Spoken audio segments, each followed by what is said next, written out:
We've been asked to come out and service this generator and find out why it's not starting.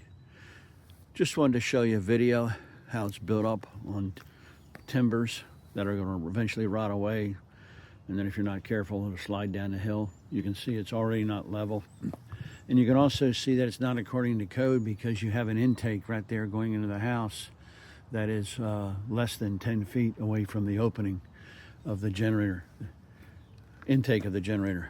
Just want to let you point that out. Thanks.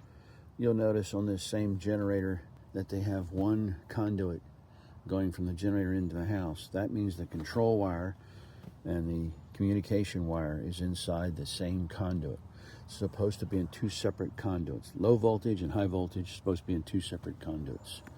You'll also notice that the flex line on the gas line is a little bit bent. Most people wouldn't worry about it. We like them straight. You'll also notice that they have a bunch of 90s in here, and it's a 1/2-inch pipe coming off here, and that's going to restrict the gas flow.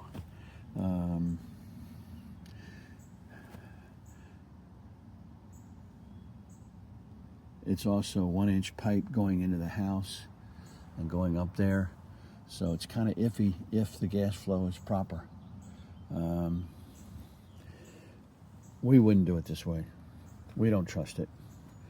Just wanted to point that out to you. Proper gas flow is essential, and in my opinion this is not proper gas flow. They could potentially have problems.